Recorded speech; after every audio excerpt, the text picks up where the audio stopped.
Hey guys, my name is Jess McDonald and it is the 4th of July today, which I believe is some kind of important event for some of you Americans. If you do happen to be celebrating today, be sure to have fun and be safe, but for now let's get into the top 5 gamey things of the week.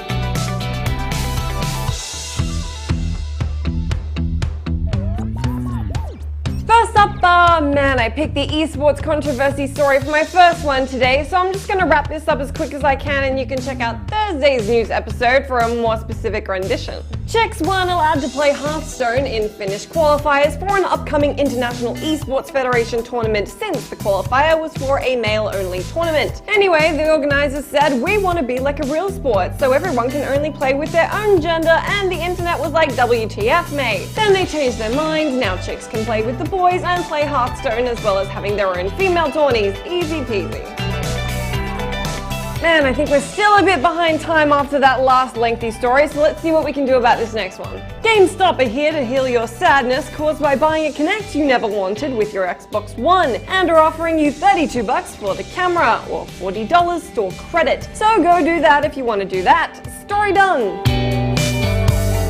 Next up, The Last of Us on PS4 is going to be awesome! That's according to the guys making The Last of Us on PS4. Naughty Dog dev Kurt Marginer tweeted that the game in 60 FPS is a transformative experience and that he couldn't go back. We didn't know for sure that the game was going to be in 60 frames per second, but we can make a pretty good guess that it is now. The Last of Us Remastered is coming to PS4 on July 29th if you want to pick it up. Sledgehammer has said that the new Call of Duty game is going to have movie-grade realism in its visuals. Specifically, they've said you're going to be like, oh man, cool movie. Wait on a gosh darn minute, this is no movie, this is a game. So please take a look at their latest behind-the-scenes video and tell me what you think about their attempts to achieve photorealism. They've been using pretty intense mocapping and carefully refining the character animation, so it should technically look killer. You know, for all of the 5 seconds you'll get to enjoy the shiny, detailed, flexy exosuits before somebody shoots you in the face. Last up, PlayStation boss Shuhei Yoshida has said he doesn't get why some gamers are only interested in big-budget AAA titles.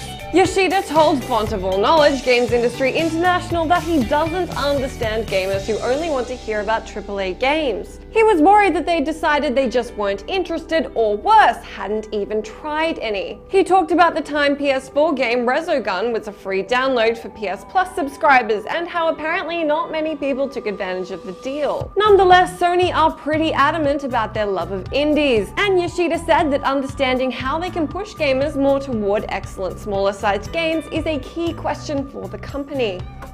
Be sure to let me know down in that comment box if you're a AAA aficionado or an indie enthusiast, or both, or neither. Probably not neither.